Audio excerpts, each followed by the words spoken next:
Autumn in Winterbrook was unforgiving. The rain fell without ceasing, turning the streets into mirrors that reflected the dim streetlights and the occasional silhouette of passers-by.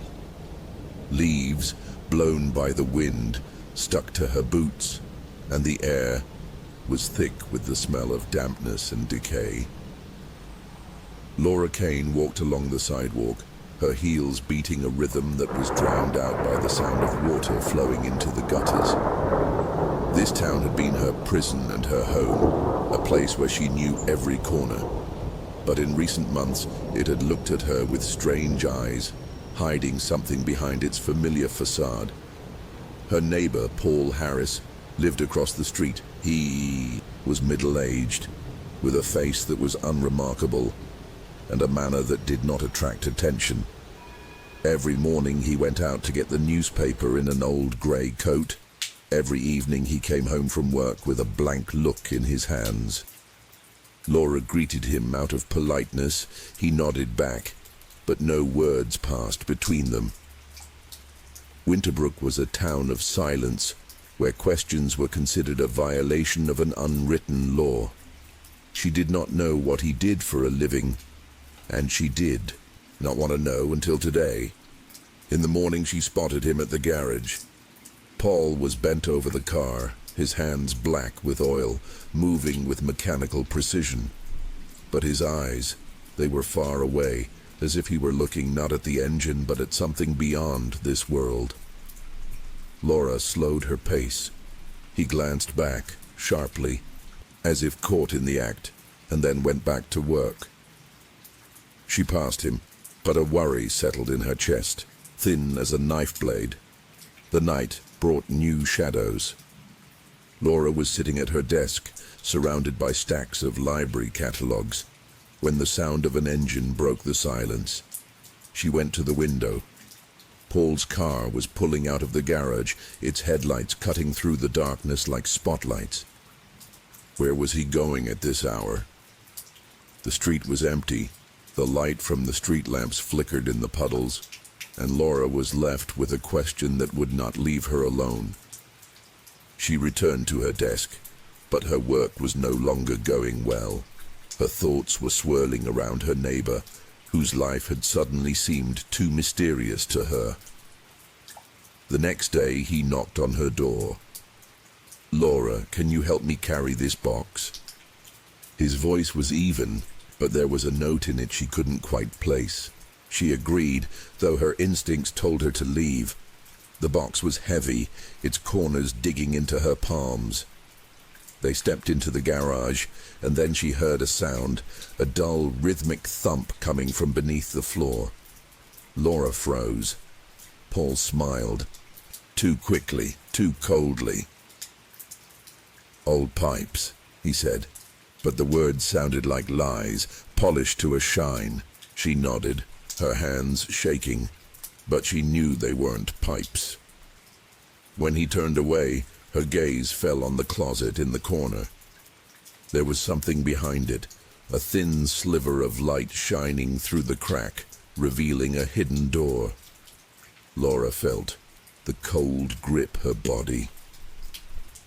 She had left, but curiosity, that old enemy, was pulling her back. She waited until Paul had left, then returned to his house. The garage door was ajar, an invitation. Laura stepped inside. The cabinet slid open with a heavy creak, revealing a passage. The stairs led down into darkness that smelled of mildew and metal. She turned on the flashlight, and the beam picked out damp-stained walls and a dirt-stained floor. The basement was larger than she had expected, with a low ceiling that pressed down on her shoulders. In the far corner was a door, padlocked. A key dangled from a rusty nail nearby. Laura took it, her fingers shaking, but there was no turning back. The room beyond the door was small, cramped. Tools lay on the floor, a saw with jagged edges, knives, hooks, all covered in rust, and something dark that might have been blood. Laura swallowed, her throat dry. In the corner stood a box, old, with worn corners. She opened it. Photographs. Dozens of faces, men, women, children, all with the same look of terror in their eyes. She recognized one face, the girl who had disappeared years ago. They had searched for her, but the trail had ended, as lives do. The cold squeezed her chest, but Laura didn't stop. She found the journal tucked under a pile of photographs. On the cover, Paul Harris. The first page written in neat handwriting. She was the fourth. No one looked. Laura slammed the notebook shut, her heart pounding so loudly it drowned out her thoughts. She should have run, but her feet were rooted to the floor. The truth she sought lay before her, heavy as a gravestone. She climbed out of the basement, closed the door, and put the cabinet back. The street was silent, but the silence was deceptive. Paul stood at the entrance to the garage, his silhouette a black spot against the light. "What are you doing here?" His voice cut like a shard of glass. Laura forced herself to smile. "I was looking for you. Thought you needed help." He looked at her, a long, icy gaze, and nodded. "No, thanks. I'll do it myself." The garage door slammed shut behind him like a coffin. Laura walked away, her footsteps echoing in the empty street. She knew this was only the beginning. The truth hidden in the basement was too terrible to ignore, too dangerous to seek. But she couldn't stop. Winterbrook was no longer her home. It was a crime scene, and Paul Harris was a shadow moving in the darkness, waiting for his next victim. Laura Kane returned home, her hands still shaking from what she had seen in Paul Harris's basement. The dim light of the flashlight she held revealed old photographs, faces frozen in terror, eyes filled with silent screams. She dropped her bag on the floor and collapsed into a chair, trying to clear her head. Rain pounded. The windows and the house was as cold and damp as that basement. Laura knew that what she had found would haunt her until she figured out what her neighbor was hiding. Search for truth. The next day, Laura went to the Winterbrook Library where she had worked for 7 years. It was her sanctuary. The smell of old books, the rustle of pages, the silence broken only by the creaking of floorboards.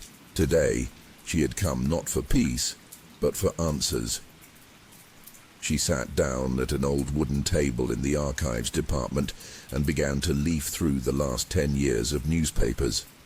The dim lamplight cast long shadows across the yellowed pages. The more she read, the more her heart sank. More than a dozen people had disappeared from Winterbrook over the course of a decade. Men, women, even teenagers, all vanished without a trace. Laura found articles with headlines like, "Another Vanishing," "In a Quiet Town," and "Police Baffled." But the most terrifying discovery came when she checked the addresses of the missing people. Many lived in her neighborhood, some just a few streets away from Paul Harris's home. Coincidence? Laura didn't think so. She pulled out the photographs from the archives and compared them with the ones she had seen in the basement. A shiver ran down her spine. Several of the faces matched. This was no longer a coincidence. Paul Harris was hiding something, and Laura had to find out what it was. Return to the basement. That night, after waiting for Paul to leave, she saw his car disappear into the fog. Laura snuck into his garage again. The hidden door to the basement creaked as she opened it, and the smell of mold hit her nose. She went down the rickety stairs and turned on the flashlight. The dimness of the basement seemed alive. Shadows moved as if watching her every step. Laura began looking for clues. Under a pile of old newspapers, she found a tattered diary with the words Paul Harris written on the cover. She opened it and scanned the entries. The writing was encrypted, strange symbols mixed in with ordinary words. But she could make out some of the phrases: cleansing, victim, fourth. Laura's heart began to pound. Next to the diary lay a cassette tape with someone's handwriting on it. Listen at night. Laura put it in her pocket, along with the diary, and hurried away. Every rustle made her shudder, and the cold air of the basement seemed to whisper after her. Voice from the past at home. Laura pulled the old tape recorder out of the closet. Her hands shook as she inserted the tape. As she clicked play, she heard Paul's voice, cold and emotionless as a winter wind. Purification is necessary. She was the fourth. No one was looking. The recording ended with a sharp crack, and the silence in the room became unbearable.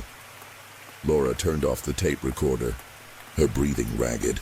She knew she had stumbled upon something terrible, and that the truth she was seeking might cost her too much. Shadows outside the window. Suddenly there was a rustling sound outside the window.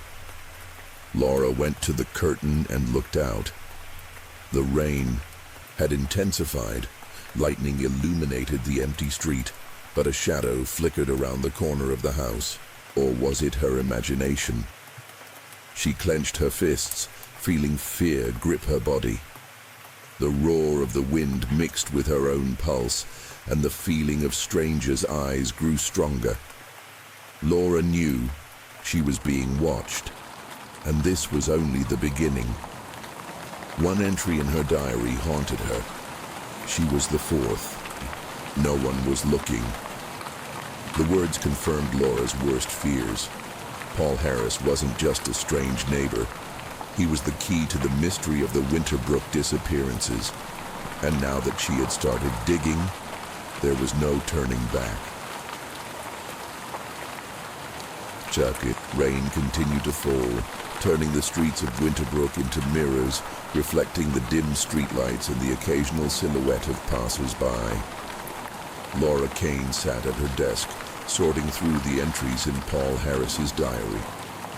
The strange symbols and phrases seemed like a puzzle she couldn't solve. She knew she needed help, and thought of Marcus Davis, a local journalist who had once covered missing persons in the town. Laura dialed his number, and after a few rings, a hoarse voice answered. "Hello? Marcus, this is Laura Kane. I need your help," she began, trying to sound confident. "Laura, how can I help you?" His voice was tired. "I found something about missing people. I think it's related to Paul Harris, my neighbor. Can you meet me?" There was a pause, and Laura heard Marcus sigh heavily. "Okay, come to my house. But be careful. This is not something you want to talk about on the phone." Laura wrote down the address and hung up. She gathered up the diary and the tape, put them in her bag, and left the house. The night was cold, and fog lay like smoke on the ground. She got into her car and drove through the empty streets, feeling her heart pounding in her chest. Marcus's house stood alone, surrounded by thickets and fog. Laura knocked on the door, and after a long pause it opened.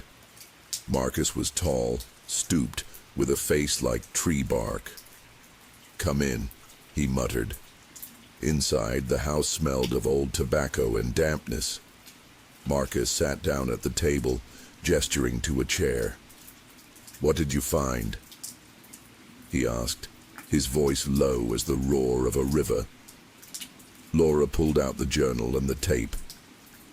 This was in Paul Harris's basement.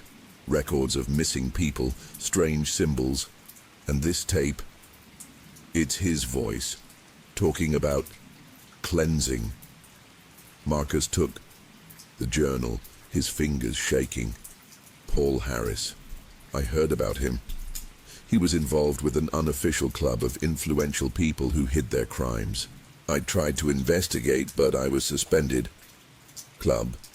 Laura frowned. What club? They call themselves the Cleansers. They believed they could rid the city of unnecessary people. The disappearances are their work. Marcus spoke quietly, as if he was afraid the walls would overhear. Laura swallowed. And Paul is one of them? Yes, but he's not the boss. There's someone higher up behind him. Marcus handed back the journal. You better stop, Laura. It's dangerous. I can't, she replied. I have to know the truth. Marcus shook his head. The truth won't save you. It'll drag you deeper. He pulled out an old photograph, Paul Harris among the masked men. They're gathering, rituals, sacrifices. Your neighbor is part of it. Laura took the photo, her fingers shaking. I don't believe it. Believe it or not, it is, Marcus snapped. Leave while you can. Laura walked out, her footsteps crunching on the gravel. She got into the car but didn't start it. She looked at Paul's face in the photograph, feeling the coldness in her chest. She knew this was just the beginning, that the truth would be unbearable. But she couldn't back out. Suddenly she heard footsteps behind her. She turned around sharply. No one. Only shadows moved in the corners. Laura started the engine and rushed away, but the feeling of someone else's gaze did not go away. She knew she was being watched, and this was only the beginning. Laura returned to Paul's basement after he left. She found a hidden alcove behind, some old boxes. Inside were clothes, bloody, with a tag that had the missing girl's name on it. Laura clutched the cloth in her hands, her heart pounding. She barely had time to hide when she heard Paul's footsteps upstairs. He came down into the basement, his silhouette a black blur against the light. Laura held her breath, pressing herself against the wall. Paul paused at the alcove, his gaze sliding over the shelves. He muttered something and walked away. Laura slipped out of the basement, her footsteps echoing in the empty street. She knew this was only the beginning. The truth hidden in the basement was too terrible to ignore, too dangerous to seek. But she couldn't stop. Winterbrook was no longer her home. It was a crime scene, and Paul Harris was a shadow moving in the darkness, waiting for his next victim. Fog had settled over Winterbrook, turning the streets into a maze of shadows. Laura Kane sat in her car, parked in a dark alley, gripping the steering wheel as if it would keep her from falling over the edge. Paul Harris's diary lay on the passenger seat, its tattered cover menacing. She knew too much about the missing people, about the Purification Club, about how her neighbor was more than just a strange loner, but part of something larger, darker than the night itself. But the truth she had unearthed was not the key to freedom, but a rope tightening around her neck. Laura tried to contact Marcus Davis, the journalist who had become her only ally. His phone was not answering, and it was no coincidence. After their conversation, he had promised to check his old notes on the purifiers. But now his silence screamed louder than any words. Laura felt time slipping away, the shadows gathering around her. She had to act before Paul realized what she knew. That night, she snuck back into his house. The garage greeted her with the smell of oil and damp, and the hidden basement door creaked like a warning. Laura went down, her flashlight shaking in her hand, picking out the rusty tools and boxes she'd seen before. But now she was looking for something concrete, evidence that might connect Paul to the cleansers and their rituals. She rummaged through the shelves until she came across an old videotape hidden behind a stack of newspapers. The label read, Ritual 4. Laura slipped the tape into her pocket and continued searching. In the corner behind an old cabinet, she found another niche, small, almost unnoticeable. Inside was a box with a videotape and several sheets of paper, covered in the same handwriting as the diary. One of the sheets was a list of names, familiar names of missing people she had seen in the newspapers. Next to each was the word, cleared. Laura swallowed, her throat dry. This wasn't just a basement, it was a crime archive. Footsteps upstairs made her freeze. Paul was back. Laura turned off her flashlight, pressing herself against the wall. Her heart was pounding so loudly she was afraid he would hear. The basement door creaked, and Paul's flashlight cut through the darkness. He came down slowly, his steps heavy, sure. Laura held her breath, pressing herself into the corner. Paul paused at the alcove where she had found the film and muttered something unintelligible. His hand slid along the shelf as if checking that everything was in place. Then he was gone, leaving behind a silence that seemed even more ominous. Laura climbed out of the basement, her legs shaking. She went back to her apartment, locked the door, and inserted the videotape into the old VCR. The screen flickered, and a grainy image appeared before her. Paul in a dark room lit by candles. He stood over a table covered with objects, clothes, photographs, a knife. His voice was cold, methodical. We clean for them. The fourth victim was weak, but order has been restored. The camera turned to show a dark silhouette in the corner, someone watching, but the face was invisible. The footage ended. Laura flinched away from the screen. It was a ritual, but not chaotic. It was planned, organized. Paul had not acted, alone. She wanted to call Marcus, but remembered his silence.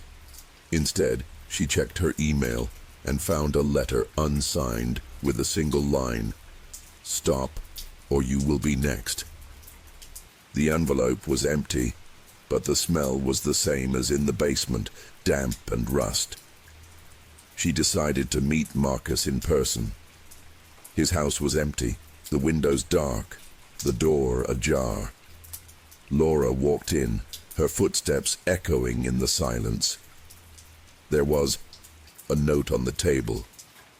They know. Marcus disappeared, and Laura realized she was alone.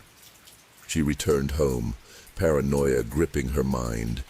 Paul knew, maybe not everything, but enough to make her suspicious. In the morning, she saw Paul standing outside, his garage looking straight at her house. His smile was thin as a blade, and Laura knew he had noticed the tape was missing. She locked the door, checked the windows, but the feeling of safety was gone. Winterbrook had become a cage, and Paul a predator who had already chosen his prey. Laura knew the truth was close, but the price for it was growing with every step. She couldn't stop, but now every step she took was a step into a trap. A thunderstorm ripped through the skies above Winterbrook, lightning flashing like blades, illuminating the empty streets. Laura Kane sat in her car, parked on the outskirts of town, clutching a copy of the videotape from Paul Harris's basement. The originals, the tapes, the journal, the photographs, were in a bag on the back seat, their weight heavy as if they were soaked in the blood of the people whose names she had found. She knew the truth she had unearthed would not set her free. It had only made her a target. The last few days had been filled with paranoia. Paul Harris had become a shadow that followed her everywhere. His gaze, cold and sharp, would catch her, outside her house, in the library, even in an empty supermarket. Marcus Davis, the only one who could help, had disappeared after leaving a note. They know. Laura had tried to hand over evidence to the police, but the local sheriff, his face tired and his eyes empty, had waved her off. Not enough evidence. She had seen him exchange a glance with the deputy and knew someone in town was part of the purifiers. Winterbrook wasn't a town, it was a web. Laura decided to return to Paul's basement one last time. She had to find something she couldn't ignore, evidence that would force the police to act despite their silence. She waited until his car had driven off into the night and then crept into the garage. The basement door creaked like a warning, but Laura climbed down, her flashlight shaking in her hand. The room was the same as before, but now the walls seemed to breathe, closing in on her. She found another tape hidden in a crack in the wall, labeled Last Rites. Laura slipped it into her pocket, but then she heard footsteps upstairs. Paul came back. She turned off the flashlight, pressing herself against the cold wall. His steps were slow, heavy, as if he knew she was there. The light from his flashlight cut through the darkness, and Laura held her breath, praying he wouldn't notice her. Paul stopped at the table where the tools were and muttered, "You shouldn't have dug." His voice wasn't angry, it was empty, like the voice of a machine. He was gone, but Laura knew he was waiting for her. She climbed out of the basement, her heart pounding.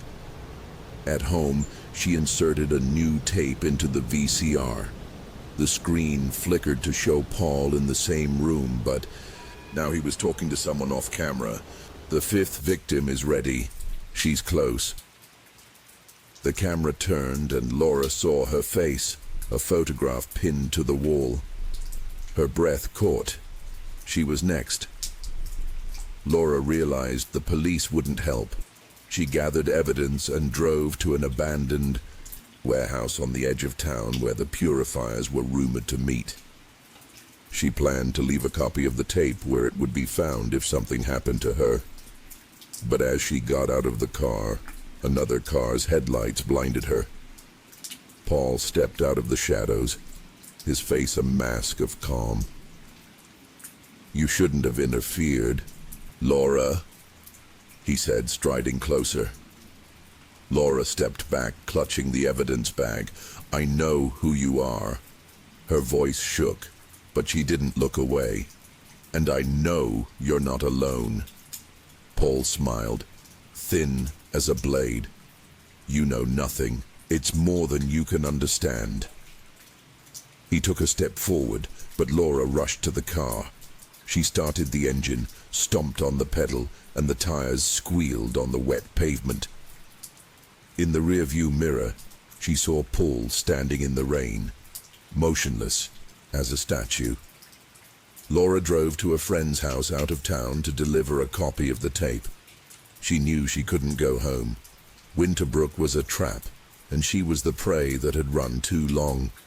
She burned the original evidence in an empty field, watching the flames consume the names and faces. But the copy remained. Her insurance, her last chance.